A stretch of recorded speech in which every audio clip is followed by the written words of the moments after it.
So I gave her 2. I bet you. No, I hate him. I told him to sit on my husband.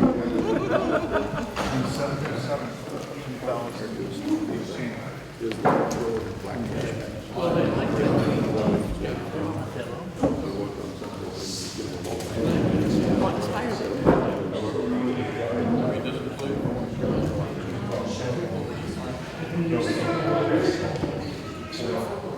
Supervisor last year. Oh, you didn't even do anything? I thought you did the flag staff. It's a cold world. All right, we got everybody here? Physically and literally. I'm Steve, you gonna let me introduce you? Oh, I guess so. If you're not here, raise your hand. Yes, there I was. Well, everybody knows who you are, but anyway, even so, I'm still gonna do this. When we started putting all of this together, and Steve and Berta decided they were gonna come up here to do this, I said, Steve, would you be interested in doing these? Interested? This is what I do. So we are really, really blessed to have, and I mean this sincerely, one of the most experienced, knowledgeable people about military and PTSD in the country. We're blessed to have him as one of our own. So Steve and Berta, both, I want to thank you for being here. And secondly, I absolutely want to thank you for your service to our country and taking care of our folks. So with that, Steve. I start every briefing I do, and I do quite a lot of them. Picture of this room is full of lieutenant colonels and colonels and sergeants and majors, all hardened combat troops and such that. I don't know if you can not hear me. I always started off with Merry Christmas. Merry Christmas. And then Merry Christmas. Steve, is your mic turned on? How do we do that? How do we Steve, do is your military mic mode? How do turned we on? do the military? Can't hear me? Is your mic turned on? Usually I can talk loud enough, I don't need to worry about it. There we go. How about now? Yeah. All right. But in the military, we're a different population. We support our nation, we support our population, we support Santa Claus. All right. So let's get into military mode. One of the ways I like to get into military mode is we heard a fellow the other day. Can anybody just sing spontaneous? Does everybody know what cadence is? Running cadence, military running cadence. I still do that when I run with the troops. So we're going to sing a little cadence, all right? And what we do is we're going to clap our hands. That's normally what we do when we run. And when I sing a stanza, you're going to repeat it. So when, you'll hear me say, C-130 rolling down the strip. That's going to be our first verse. So I sing it, you'll repeat it. Okay, but first we got to get clapping, right? So everybody, let's clap.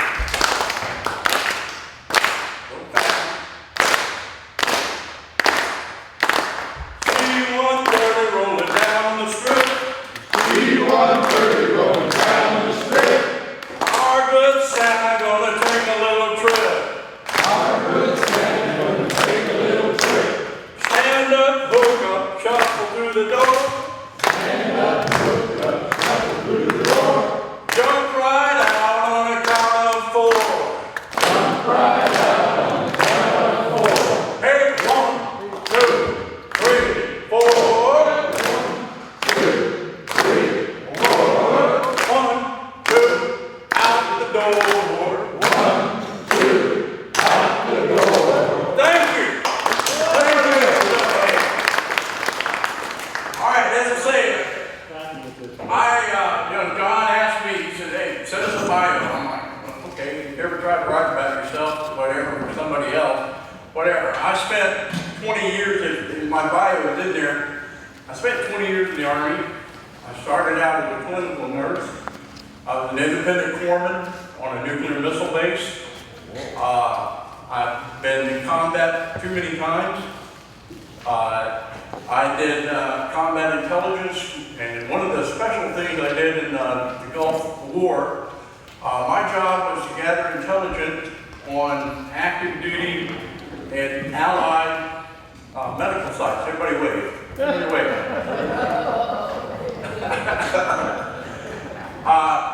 So I'd go to an allied hospital I've been to Syria, and then we're in an allied hospital, but I would do undercover work, and I would see if that hospital could sustain our forces if they got wounded.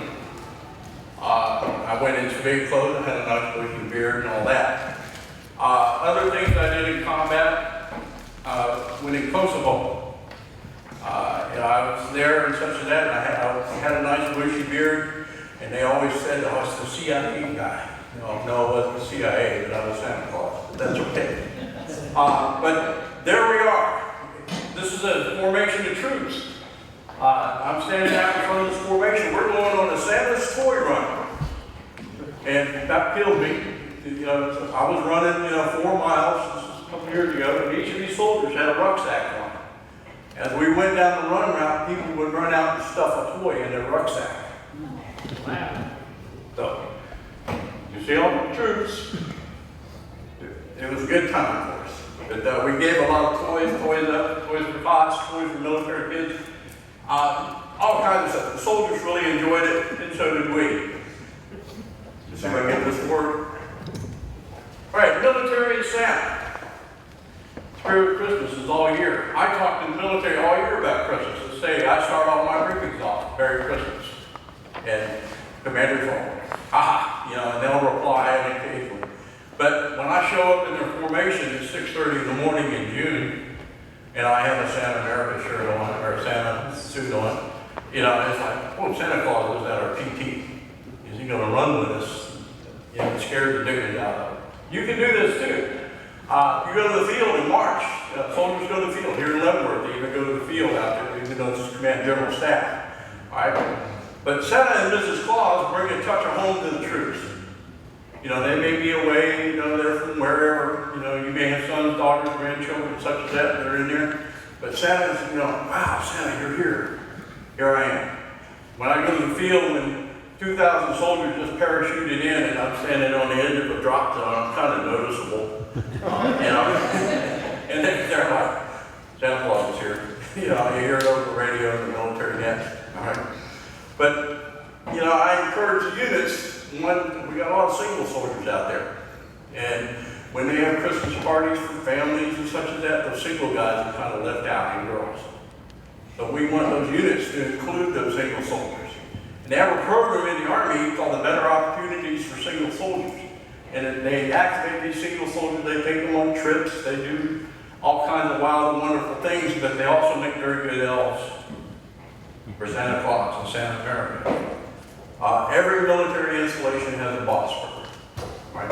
You need to know how to get all. You can contact me, John, whatever. I've got contact numbers for them all. All right, and there's all kinds of places that have them. And the single soldiers like to do things. Our post makes them write a Christmas card. We give them a free photo with them sitting with Santa, and they send it on to mom or grandma, whoever it is. But we do that. Right? And the soldiers really get a kick out of it. We go where the units are. I was telling one of our friends the other night, we go on ships. I had to pick a tugboat that was 4 stories high down the canal down the side of Louisiana and jump off the tugboat onto a destroyer to go visit the troops. Well, it was okay, but getting some of my elves across that bridge is kind of different. Try to rope one and hope for the best. I've been on ships. I've been on helicopters. Too many helicopters. I've been on tactical fire trucks. In our most embarrassing moment, I was telling in our exercise, just telling where I was on a tactical fire truck on the bottom step, failed to come out. So there goes Santa Claus doing a bulldozer lighting. I went right into the street face first, lay it out, doozy, a little woozy, and the engineers just said, "Here you go, pick me up. Throw me out there, Santa, you'll be all right. Just shake your head yes a lot. Okay? We'll be all right." So I came around, but we were good. I don't parachute anymore. You get the invite to parachute. Nothing worse than to have Santa Claus burn in on a parachute in front of 20,000 kids. We don't do that. But I still run PT on occasion.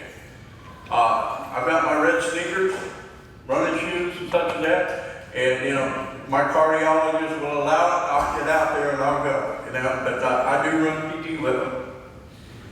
Military population very diverse, multicultural, language, religious, not to mention military's got a language of its own. And I'll tell you, you got acronyms like you would not believe, you know, you're like, whatever, you know, but we'll deal with it, and if you don't understand the term, ask me to spell it out, all right? We do that. And by the way, if you got a question or a comment, just blurt it on out. Hi, here we got military in Santa. I get requests for soldiers to do small things for their kids. Soldiers overseas, hey Santa, you know, and they'll email me. Can you talk to my son Gary and tell him that you were visiting Afghanistan, and Gary, we want you to help your mom raise little needs in his falls. And when I contacted his son, Gary, hey Gary, I talked to your dad, Sergeant Smith, and there's a leaf problem in your neighborhood and they want help with it. Ooh, okay. You talked to my dad? Yes, I did. All right, and got the photo to prove it. But I get troops to call me quite a lot, help with their kids, help with their families, help with their spouses. I have the Nightmare Family, I call them the Nightmare Family. I do a special photo session with them every year. Ladies got a set of triplets and a set of twins. And, you know, when her husband deployed, yeah, I'll come to your house. No problem. But I try and accommodate them in Mrs. Claus. My Mrs. Claus is wonderful. She gets out and about and she does things on her own and other events on her own. I don't know. We picked up from Santa Tim's course where Mrs. Claus will show up on Friday night at a family's house with an elf and a big carpet bag. She's there prearranged meeting with 2 military families and pizza night. So, you know, they're eating pizza and having a good time. Mrs. Claus says, what's for dessert? And why, nothing. And, well, we just happen to have it. And so they break out the carpet bag, break out aprons, hats, and they make chocolate chip cookies right in your house. With all the kids. Another busy time for us is September. This is a busy month for us. This is when kids first start back to school. And you got those little kids that, I don't want to do homework. Nothing worse to a 9-year-old kid than Santa Claus showing up at your doorstep with his homework assignment that he forgot. I'm in close bond with my teachers. My teachers are there. And, you know, when we do that, it's like the little 9-year-olds are, you know, first duck behind mom, get behind their very big dog, and go from there. Military is tough about scheduling events. I started booking events for the following year in January. I don't do malls. I do very few commercial events. I think I do 2 a year just to pay for my insurance for all my elves and staff and such as that. But I do military parties, and I've just convinced them that Santa doesn't do holiday parties. We do Christmas parties. I'm sorry about that. We do Christmas parties. And I have an operations order. My installation and another installation I go to, they cut op orders. You know, here it is. And it starts, and it's signed by the commanding general, says this is it, Santa will, you know, arrive at this time, and all down, go ahead, Jim. Can I jump in and ask a quick question? How many of you have done military Santa visits? It's a whole new thing. Okay. Very few, okay.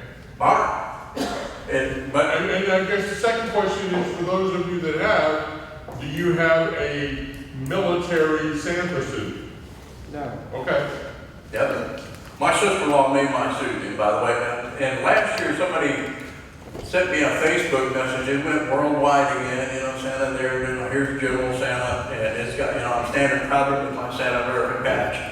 And my CG is say, I'm from the Joint Readiness Training Center, the premier training center in the world. And my CG says, make sure you have a picture with our hat and our patch. Yes, sir. I did not have I did not serve. Yep. They never got to my number when they did the lottery. Would I be welcome with a military group? Yes, sir.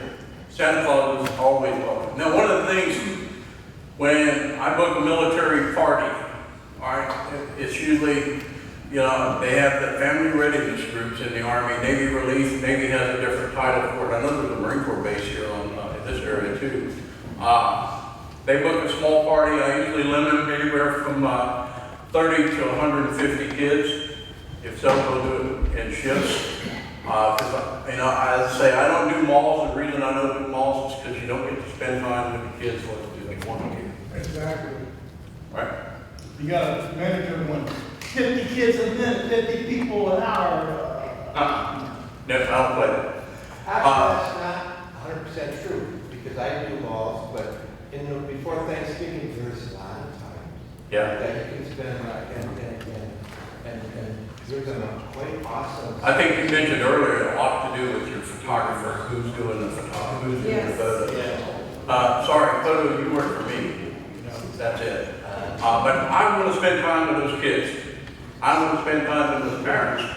And we'll go from there. And say, we're pretty tough about scheduling events. I have operations orders. I'm glad to send you one. I have my first IPR, and that's the in-progress review. It's coming up. And it's like at 17:15 hours, you will be at the fire station. At 17:20, your motorcycle escort will show up. At 17:22, you will board the fire truck. You know, it's that precise and goes on down the line. But they're pretty tight about that. They are tight about security. You know, I know in my situation, if you come up and you show your driver's license, if you're wanted, if you have a record, they will not allow you on post. All right, way it goes. And definitely Sometimes you there. have to get pre-clearance. I mean, when John had done it a couple of times out in Fort Scott, he had to get pre-clearance. That's 'cause it's John. Right after But yeah, and the photographer that went with us had not done that, and they didn't. That's right. So when if you coordinate a military event, make sure the people you coordinate with you do that for you, get you there, meet you there. I got a question. Sure. So with our background check, Mm-hmm. in our portfolio, Mm-hmm. can we show them our background check ahead of time so we can get that pre-clearance? They don't. It might help, and it's really not required. Usually we have to show a driver's license and they run through That's what we NCIS. had to do for Fort Scott. Okay. Yeah, but you know, make sure you got a clean background. I mean, they're all the traffic tickets you got. But They'll get you. But I'll tell you, even at the school that my boys go to, that Tina works at, I had to go through a background check to even go into field trips. Right. And I still have to show my driver's license. when I go. And the system, because while I was working, I took care of Lake City Army Ammunition Plant. I had to get an ID that renewed every 90 days. So every 90 days, I had to go to security and give them my ID, and they'd run another background check while I was standing there. Yep. To see if I was allowed to get in. Bottom line though, if you're booking on a military installation, the person you're booking your event with, make sure they clear that. Clear you can get on both. Don't forget your business clause, your elves. I have a Grinch on down the line that I go in with. Military bases are like small cities. You know, they have a lot of 24-hour operations. Our MPs, you know, I like to go out the gates at night. Christmas, Merry Christmas, guys. We give out candy canes. The ER staff, when I go, I know them all personally. I go into the ER. You know, they like to see Santa. If you get a chance, go in there. You know, again, that's that personal sacrifice you'll make. Soldiers and veterans inpatients at the Veterans Administration. There are active duty soldiers there too, at the VA. Now, one of the most rewarding times we had is I showed up meeting Mrs. Claus, 14 elves, 2 service animals, and the Grinch. We went through the Alzheimer's ward of our VA. And the Alzheimer's patients, they might not know their wives or husbands, but they know Santa Claus. And they like to see. It's not hard to arrange. You know, it's rewarding for the vets, it's rewarding for you. So, get out there if you can to the vets. They have a volunteer program. I know our RBA, you know, we signed up a volunteer program. My VFW takes credit for my time, but you know, if we wanted to register our volunteer service hours, we could start doing that. We should actually. But that's something for tomorrow's session, or this afternoon. But get out there.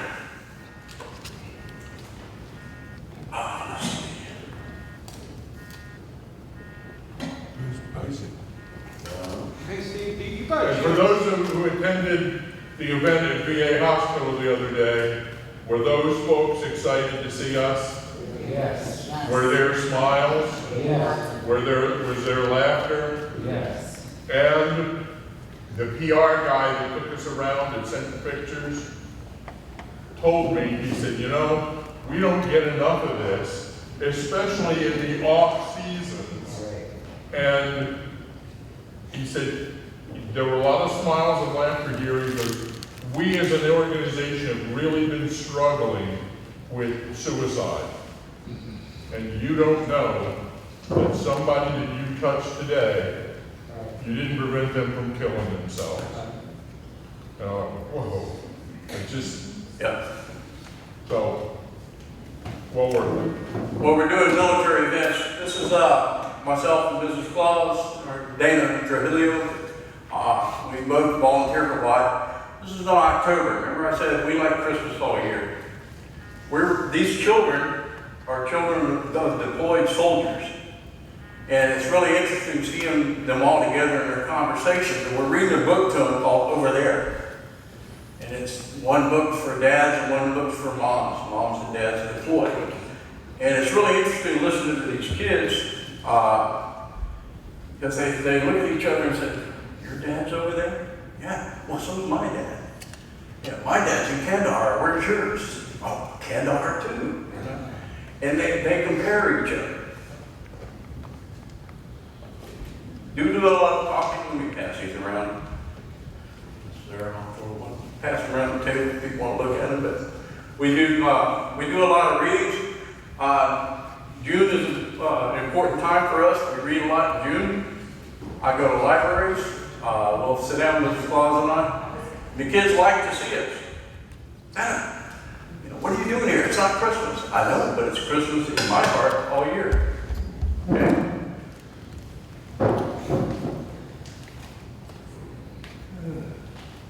All right, let me see if I can make this go. All right, military kids and staff. Deployments. Short notice missions. We have a short notice mission going on right now at the JRTC in Fort Polk. We just sent 4,000 soldiers down on the border mission. They're spread out from El Paso to California. And a lot of them are in isolated areas on the border, have no cell phone coverage, they can't talk to people. And they'll spend 3 days out on the border and then come in for a rest of 24 hours and then go back out 3 days. The kids are wondering. My dad went somewhere. I don't know. He was just gone in Afghanistan. Maybe he went back to Afghanistan again. We have certain agencies, Navy Relief, Army Community Service, and Family Support Center to help. They do a lot of activities with these kids. We want the kids to interact. We want them to talk. We want them to talk to their parents. Their spouses have a lot of time. I mean, we see a lot of pack your bag, get your A tag, your B tag, be on the ramp. Boom, they're gone in 24 hours. And so do they have time to sit there and talk with their spouse about finances for next month or so, how we're going to do payday, things that are going on. So it brings different challenges to military families. A lot of the families, a lot of wives and such that will pack up and they'll go to Snowville, Indiana, back to their moms or dads, and then they'll call me up and say, Mr. C, can you help me get back to Fort Polk? Sure, why? My family doesn't know what we're talking about.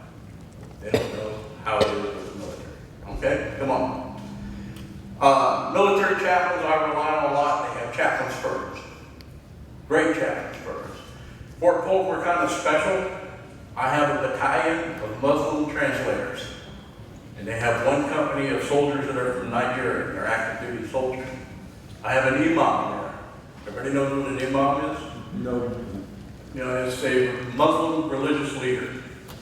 And we have it. But chaplains are not religious specific. They can minister to anybody and everybody. And they're great people. They're a great resource. They have many activities. They have a great fund. The chaplain's funds can fund a lot of things for the families and activities and such as that. And go from there. Military kids move frequently. I was a military brat. My dad was in the Marines. My grandfather was in the Navy. My son was, I'm showing my age, my son is now retired from the Army. But, you know, that's Berta's fault. But anyway. But they move frequently, go to different bases, different cities all the time. When I was a kid, I used to see my dad would go to Vietnam, boom, I'd go to Memphis. And then 1 year later, I'm back to Camp Lejeune, and they're my same old friends. Hey, you're back. Yeah, Dad, get back. Blah, blah, blah. You know, it's just old times. But they move a lot. They go to different cities. And in new schools, temporary lodging, the family moves often, and it creates a lot of stressors, especially go to school. What does your dad do? Well, my dad's in the Army. What does he do? Well, he's infantry. What is that? You know, and for a kid to explain what his parents do, it's kind of tough. One of the things we look for is I look for veterans a lot, and one of the signs, all you guys with a wristwatch on, hold your hand up, please. Hold that watch up. You see my watch? The face of my watch is on the inside of my hand. That's a sign of being in an infantry combat unit, because when we hold our rifles forward, the face doesn't show our position. So I would look at it. So we turn them in. Anyway, just little things, and the kids know that too. Oh, you're not in the military. Yeah. We have specific activities for kids, and we have trained counselors. But we have a deployment camp every summer. On the back table, Miss Ellen put some taps and magazines. Grab on taps is a supportive organization for people that lost their children, their loved one. Go from there. We have special needs children. Their agency, exceptional family member programs. We don't assign military people if there aren't medical people there to assist them. All right, so a lot of people can't come to Fort Polk because we don't have a gastroenterologist in our hospital. And so they assign them where they are and try to make that happen. Our post, we have, you know, movie night for kids. We have play morning. They like Santa visits. I go to Santa Hot Dog Day. I don't know if you've ever been to one of those. That's interesting. One of the worst things I've had to do is go to spaghetti night and try to keep my beard. But we get out there, all right? All right, let's talk about military kids a little more. All right, military kids in Canada. They learn the geographic locations of where their parents are serving overseas. So, you know, they'll ask me, hey, you know, do you know all the little villages around Kandahar? Do you know Mitrovica? You know, these kids know that. They pick it up from their parents. A lot of them go to pre-deployment briefs. I have a little teenage pre-high school group that knows where the CIA website is. You ever want to learn about a country, go to the CIA website. Okay, who's who? These kids know that stuff, and they'll look it up. And they'll ask you about that. Hey, when's the last time you've been to Iraq? When's the last time, did you ever go to Cairo and go, you know, into those areas? Have you been to the Wailing Wall in Israel? Yes, I have, as a matter of fact, on down the line. But be prepared if you're talking to a group of military kids, especially if their parents are deployed. Go ahead. What surprised me, my neighbor's son, he is in the Air Force Reserve. He went down to Antarctica. I mean, it blew my mind that we have military. Now, that was not the fight. Yep. Yeah, but I mean, that they had a job to do to assist the scientists and stuff down there. But it just, you don't realize what it means to have a military. All the stuff they're involved with, especially now with all the storms and everything. They, you know, they send the National Guard to help people and everything. It's People just think about military war. Military war. It's much. No, it's much more complex. You know, my military right now, we're down in the south, in Beaumont, Texas area. Lone Star Sandals, we're down there augmenting the National Guard with our bridging devices. Military kids have it tough on the return from a military mission. Dad and mom is back. And the family rules change all of a sudden. Who's in charge? My dad came back from the 68 Tet Offensive, and I had long hair, and he grabbed me by the hair, and he cut a big plug right out of the top of my head with the scissors. That's how short I want your hair, and you got a half hour to get it that way. Yes, sir. On the way. So I had to get a haircut, you know, when you're 17. Anyway, who's in charge now? Because remember, they may have been living with a parent for, 8, 9, 10 months, 11, deployments. I've been on some real long ones. And all of a sudden, this father figure comes back and he wants to be in charge. Well, when they first get back, they have 3 days of diffusing time. Now, back in the day, Vietnam, pre-Vietnam, Korean War, and such as that, remember guys used to get on a ship and it'd take them a month to get back. That was their diffusing time. That's how they got through the PTSD. They talked to their buddies, and man, they talked it out, talked a lot. Well, now it's like jump on a plane and you're in the airport. It's really nice now seeing the USO and people there greeting us when we come back. But who's in charge now? The kids are often confused. Right? Military parents treated their children like soldiers. Berger tells me all the time, you use the bark of your sons. My son, boy, get out and mow the grass. You do it now, and you got 30 minutes to get it done. Crap, Dad's back here.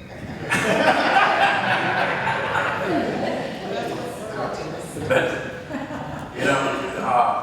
and that, a lot of soldiers do that. A lot of families have that situation. I've got my staff at work, they always say that, the ladies say their husbands do the same thing. They bark at the kids, even you give orders to the dog, and it's like, well, remember, we're in a stressful environment for 9, 10 months, 11 months, and what I say is the rule. And a lot of it's just the rule to make you live. If you don't follow what I say, you may die. So, anyway, it's hard for soldiers to get back and not treat their families like soldiers. We have agencies for support of that, all right? And we have resiliency training and such as that. Some of it's kind of, really, you want me to say that to my wife? And she'll slap me if I do. Honey, I support you. And Berta slap me. All right. When the deployment goes, moms and dads have to play the role of both parents. And we have single parents in the military, but they have a family care plan. And it's usually a grandparent or a friend takes charge of those children. All right? But a lot of, like we had this last summer, I had an event where a mother didn't know how to ride a bicycle, so how could she teach her kids to ride a bicycle? So, one of my little elves gets out there, he spent twice a day, and they're out there riding bicycles, and they ride it, and I've had the kids ride up there. And the lady before us was, had mentioned about incarcerated parents. One state in America we have a special event for kids that parents are incarcerated. We give them free bicycles, and my elves will get out and teach them how to ride. Our kids are often afraid for their deployed parents. They see CNN, they see the news. Oh my God, the bomb blast went off. What about that? They're afraid for their relatives, their friends, and such as that. And you might have a kid whose parent is here, but his next door neighbor and his friend, good buddy's parents are gone. So they're afraid for them. And then, a 9-year-old will say, well, how do those IEDs work, Santa? How do they set them off? I heard they do it with our cell phone. Is my cell phone going to set it off? Here. No. But be prepared to talk about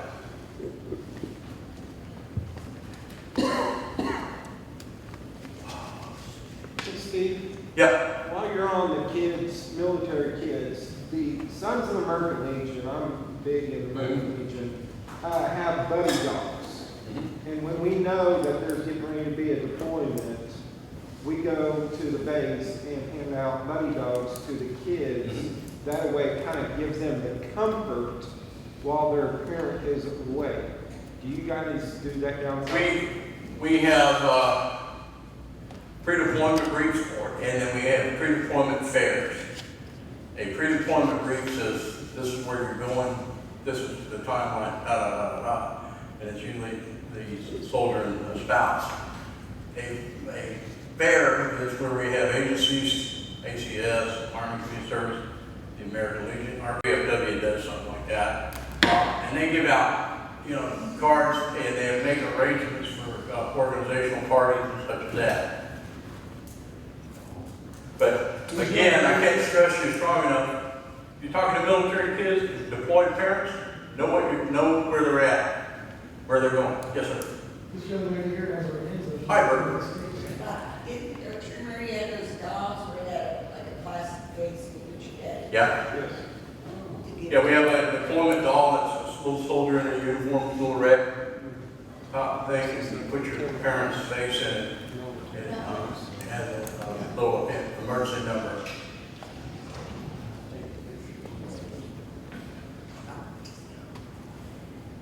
Okay, few military questions. Santa, we just moved here from Germany and don't have housing yet.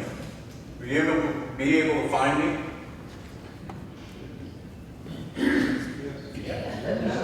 Sure.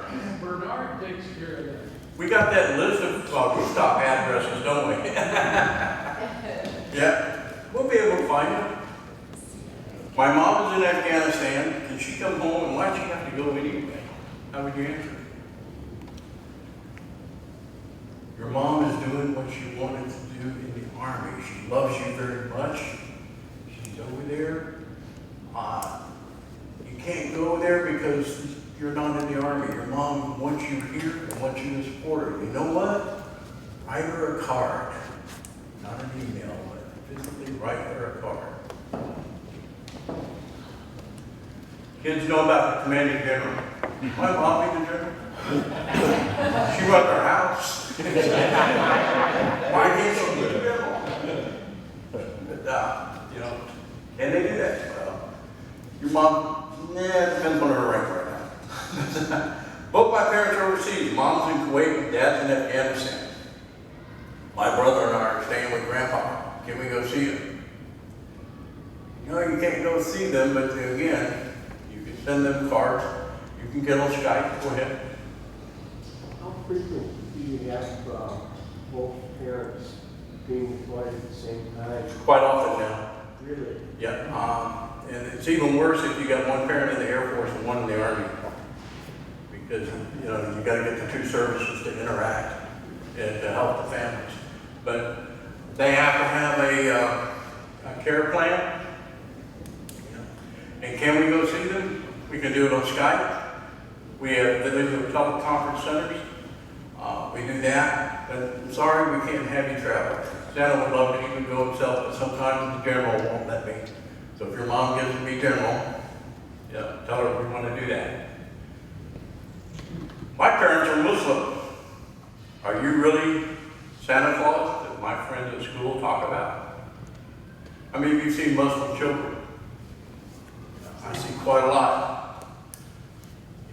And it's like, different things that you say, you'll pick up those slogans and such that in the Muslim community. Our Muslim soldiers are great. They help us quite a lot. But, and their little kids are kind of confused, What's Santa do? Well, I promote the spirit of giving. Your imam would definitely like to have that. It'd be like, if you speak some Arabic and all that, scare the dickens out of them. Masalam salam, salam alaikum masalam, is me tabir, Santa Claus. Oh. Yes, oh. He's the guy. I can't have a pet snake at home because of the regulation. What's a regulation? They don't understand that. What's a regulation? Why can't I have a snake? All right? the regulation says I can't bring them on military installation.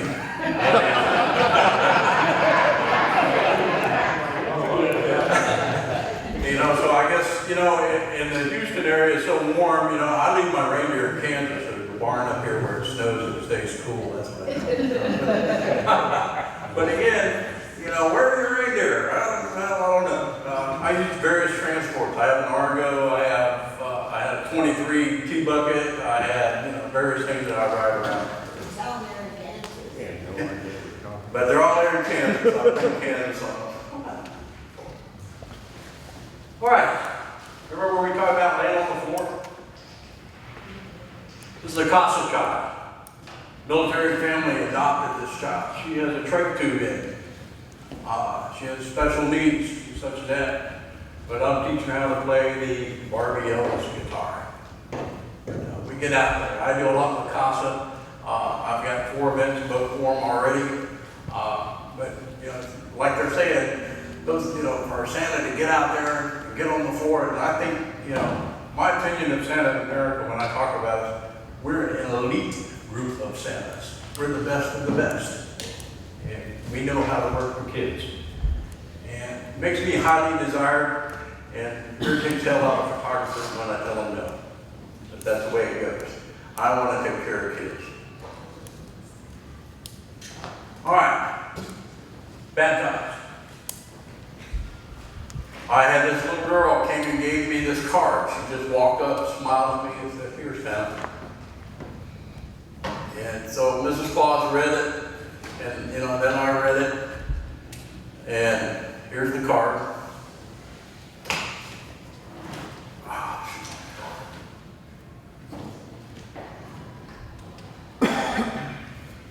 Dear Mr. and Mrs. Claus, my one and only Christmas wish is for my dad to have a wife that loves and cares about me and my dad Tony. I blacked out their name. Thank you for everything, and you're the best, Amira. My dad has been on a hard roll this year. He just broke up with his girlfriend, and I miss her a lot. But I know it was for the best. My dad has fought physically for a long time in front of me. Please don't put him on the bad list.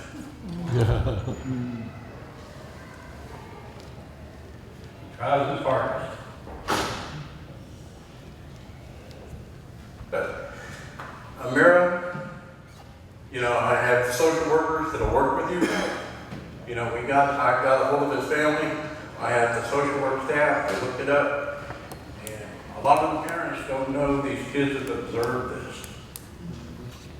Kids are very observant. They're going to look at that. But, you know, what do you do when a kid comes up? I'm sure some of you else have got some kids that come up with hard times. But stay. Gave me that card, and it was a heartbreaker.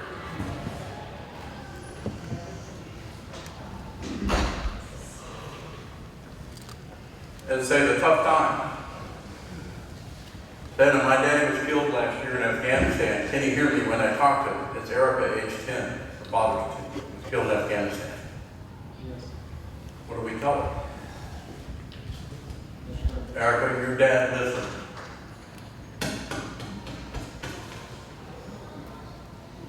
It's in our heart.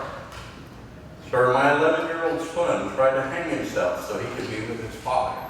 When we notified this lady, her husband had been killed, you know, here's this 11-year-old, here's a teenager, here's another child that was in the house. Father died in that IED explosion. He tried to hang himself in a closet with his dad's belt. You know, my first question was, how come this mic doesn't work? But, my first question was, where does an 11-year-old learn about suicide?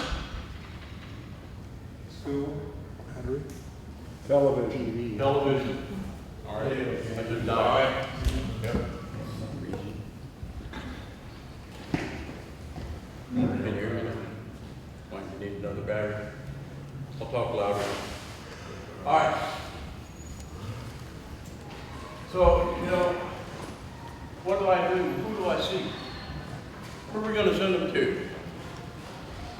We send them to Catholic. We have social workers. We have family counselors. we have pastors, we have all kinds of help out there, but it's the big thing is to get that parent, get out there and ask for help. Put that hand up.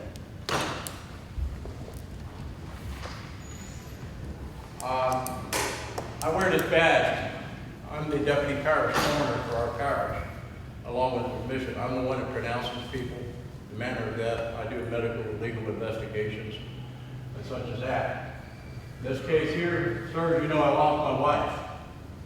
My 12-year-old daughter is going to a dance. Can you help me with someone to do her hair? Do her makeup, select her dress. She died in the kitchen cooking. She was 36 years old, had an aneurysm, died in front of the kids. Oh. So, anyway, poor little girl's hair was like, you know. So we make arrangements in Santa America, here we are. Somebody to ask you that, what are you going to do? Who are you going to try and get it to? You know, this family is traumatized, the whole family. And the poor guy, he's like me. I have no clue about my finances. Berta were to pass away, and I'd be on the street collecting money because I don't know how to access my own bank account. And that soldier's the same way. That soldier's the same way. He didn't know how to do his finances. Household Six did it. I took him down to Navy Federal Credit Union. They showed him how to access his online bank account, and we got him through the finances. But those kids needed help. That young daughter was going to her first dance at a major event. Mom had died 2 months ago, and she, I say her hair was worse than mine. But, there it is. She died, and so we made arrangements. I looked in the community and looked around. So, I went to a couple of stylists, hooked her right up. Slapped her. That kills me every time. All I want for you is to help my mom sleep. My little sister died in February. Mom cries every day, walks at night crying all night. Please help me. Help my mom. 12-year-old kid asked me that. We can help people, but again, there's that hand. You have to be sensitive of how. All right, I can do that. I can be sensitive in helping these people, but approaching a parent like that, how do you do that? Come on, my friend. How would you approach your parents about that? Try to sit down and talk to them about what their child said to you. That's it. When you talk to the families, you tell them that, look, there are agencies out there, and this is who you can see, this is who you can see. And I'm going to advise them that you need some assistance. But I tell them I'm going to advise them. But again, little Emily, she was 12 years old, and she had that problem. She didn't want anything else.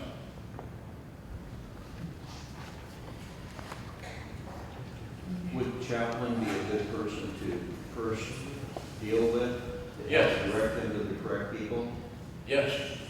Darryl, you got a chaplain in your post? Yes, Mark Clark. Who's the fireman around here? I know we got a fireman. Yeah. Do you have a chaplain in your post? In your organization? Yep. 3 of them. Chaplains, I guarantee you, they're really good. You can get them out there. They're used to dealing with that.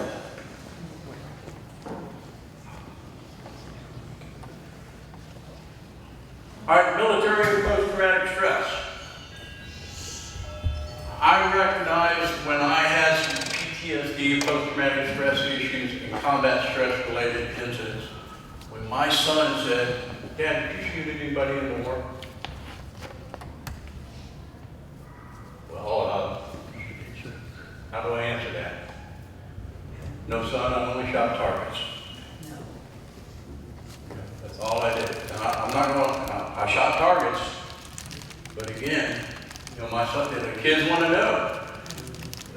And then, that affects soldiers in a lot of ways. Oh my God. Combat stress, when we come back, combat stress when we're dealing with it. I've given you a couple of flyers and handouts on combat stress. All right. The first line, on behalf of the President and a grateful nation, please accept this flag as a symbol of your loved ones' support to our country. All right. Nothing worse than seeing a 10-man soldiers detail out there doing funeral honors for a comrade or a veteran, and one of them collapsed because of combat stress and PTSD. They didn't come forward. They didn't say, hey, I'm having problems. But when you bury a comrade, and you know, those words are given out, and you see the mom, the dad, or the wife and kids there, and you're giving that flag, it affects us. I manage about 20 funerals every day for veterans in my region. I have a vast military staff, and Army staff, and we're very good at what we do. But every one of them, when taps is played, when we fire 3 volleys, and by the way, it's not a 21-gun salute, it's the firing of 3 volleys. It stems from the Revolutionary War. You fire 3 volleys to recover your dead and wounded. So we fire those 3 volleys. You'll see veterans, I know when that volley goes off, you know, that gunfire, it affects us. When you have soldiers out there, a lot of them, most of the people I send out on funeral details have never been overseas. But we want them to do that. You'll notice a lot of them, if you go to a military funeral, there's somebody in there that's got PTSD. There's somebody in there that's not seeked out treatment and help. But again, it's combat stress, and then it's PTSD. PTSD is not always related to military experiences. What do you think? You're going down I-10, you have a massive car wreck. Your buddies are all in there. Your people are in there. Oh my God. You know, it's traumatic. It's there. And you may have nightmares about it later down the road. I have a whole family was wiped out on a softball game, and you know, it was like the family just is an incredible, tragic time. And the grandparents were like, "My God, we can't cope." But yes, you can. You'll live.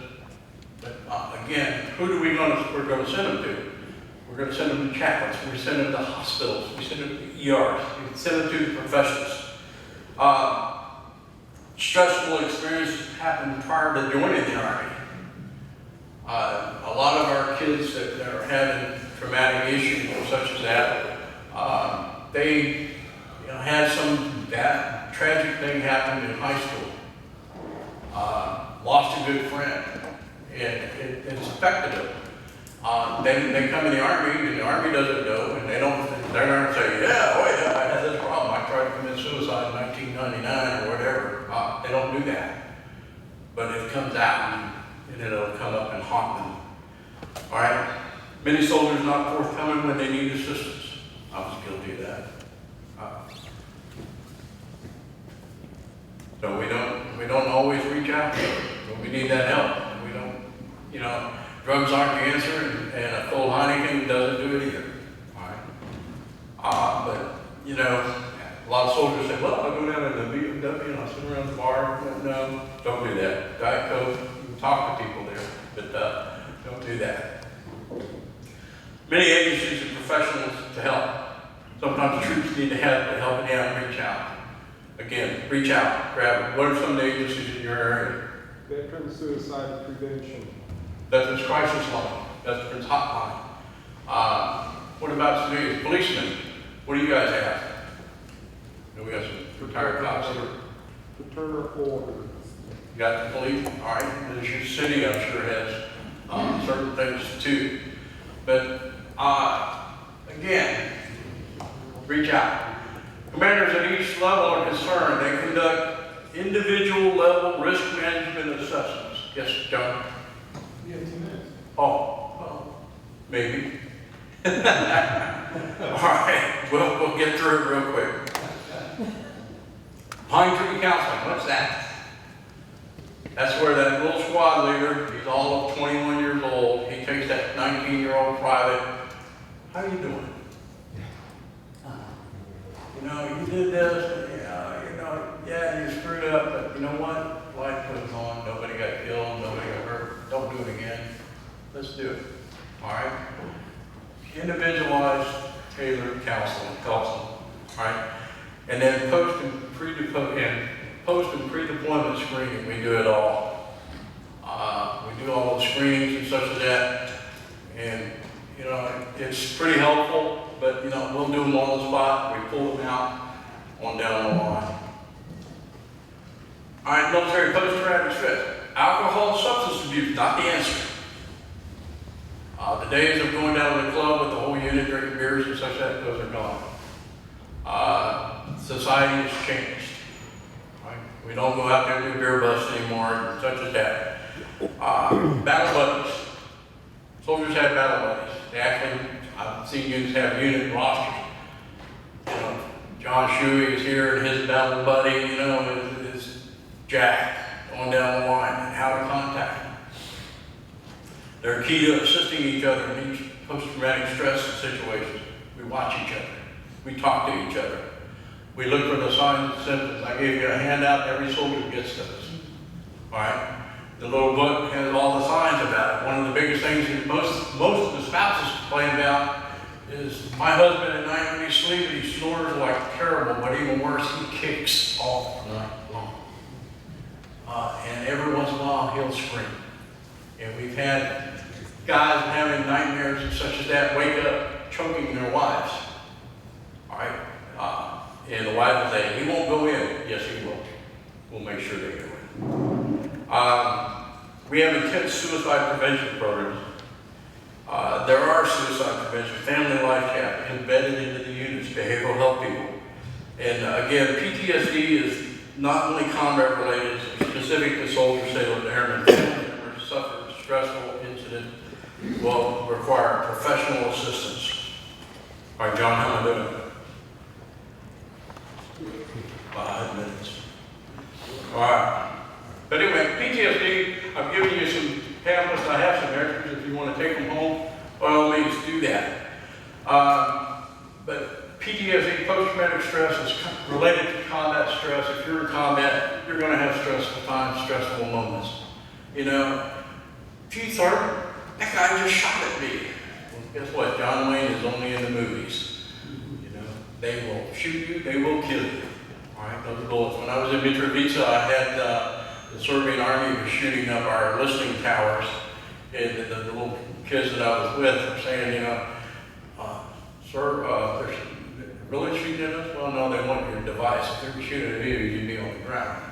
All right, but it's a harsh reality when you're 19 and you go into combat the first time and a bullet zips by you. So keep that in mind. All right, talk about Gold Star, the lapel pins and the next of kin.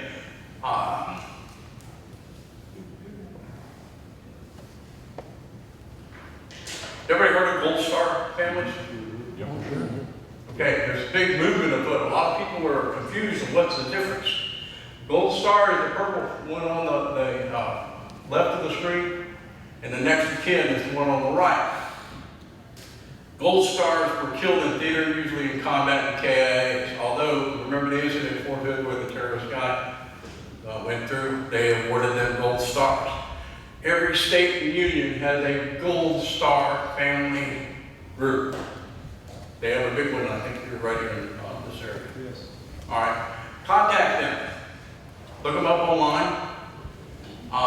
Again, there's a big issue going on between the two. A soldier killed in a motorcycle wreck going down the highway, his family gets the Gold Star lapel button. The soldier killed in action, KIA, killed over in theater, gets the Gold Star with the purple field.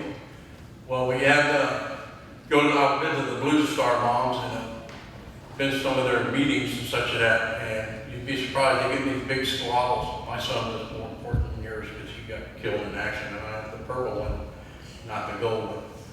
So we have to diffuse it. Santa America has gone there. I see them all. You lost a loved one, and that's it. But I want you to understand there is a difference. This is the gold star lapel button. You see that DD form 3? There's the form right there on the table. So after this at lunch, we should get a form 3 to tell you who's there and what. And there's an application. And if you get the pinch, call me. I award those pins. But it's very important to recognize our soldiers' sacrifice and the family sacrifice as well.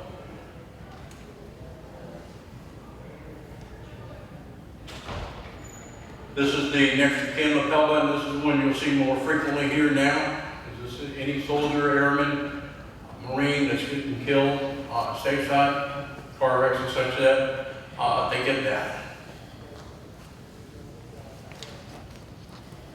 One thing I want to tell you, a lot of people are amazed when we have a suicide. They say, I worked in suicide on the way up here. Put down, I was sitting there trying to manage these people when it happened. When a soldier commits suicide, it's a tragic event. It's certainly a tragedy for the family.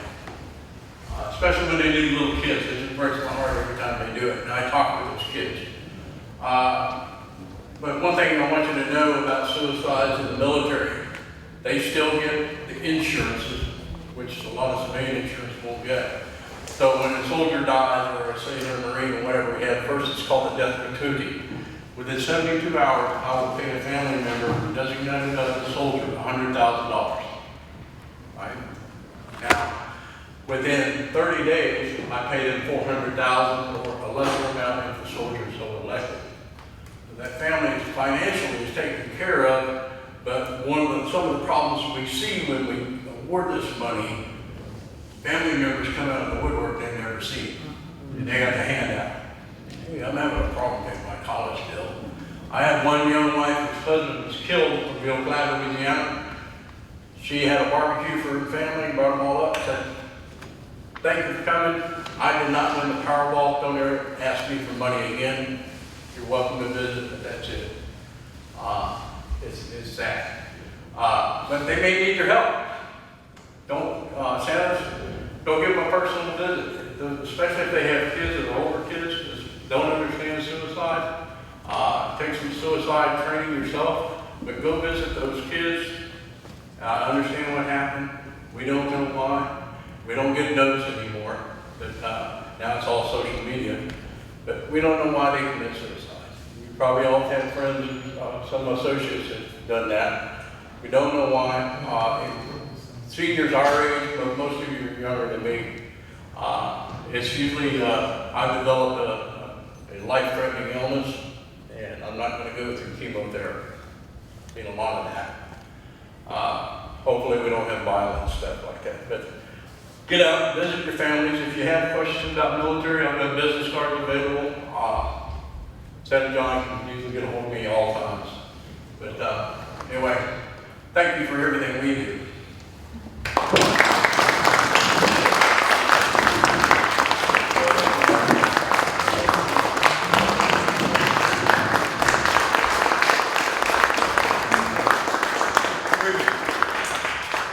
Before we break, I just want to throw a few more things on the end from the experiences that I've had. Part one, we have found when visiting military families and wounded warrior battalions, we have a wounded warrior battalion out at Fort Riley here. I used to go out there every year. And when you're talking about soldiers that have come out of theater that are wounded, the stresses that it presents on families. So think about being a 4-year-old and everything is normal. Dad or mom who is in the military is home. They're here. Everything is good. And then mom or dad gets the notice for deployment. Things are changing in the family, so the child's stress level now is up here. Now, mom or dad is deployed, and now everything really changes. So depending on what's going on, the stress could go down or it could go up. Now, mom and dad are coming home. Oh, that's great, but things are changing in the anticipation, the excitement. Stress again is gonna change. Now, mom or dad came home, and they're reintegrating into the family. Oh, different stress, different stuff going on. Now you throw two things that'll make it a little more interesting. Mom or dad came back wounded. Ooh, that's a toughie. And the worst, mom or dad came back wounded, and they are not going to be able to return to active duty. That means for a child that lives on post, goes to school on post, their entire community and their circle of friends are right there on the base, and 30 days from now, mom or dad is no longer in the military and we have got to be gone. And the stress level I have had, 24-year-old special forces, buff guys, put their head on my shoulder and bawl like a baby. I've had wives bawl like a baby because everything's changing, we've got to leave, he can't return to active service. Children that we're going to move, we're going to leave. It's all part of what goes on. So please, the other thing is, I'll throw up a picture here in a little bit, but if you're interested in doing military service work, I would suggest getting camo BDU and turning it into your Santa suit. But if you're going to do Army work, get Army BDUs. Because if you show up at a naval facility wearing Army BDUs, you're going to catch royal stuff. I have neutral BDU if it is non-service specific. That way, when I get stuff about it, I said, you know what? I'm an equal opportunity lover of folks. If I wore Army here and Navy there, I can't do that, so I'm doing this so I can do it for everybody. So just some things to keep in mind. We're going to flesh this out some more. And anyway, with that, lunch is served.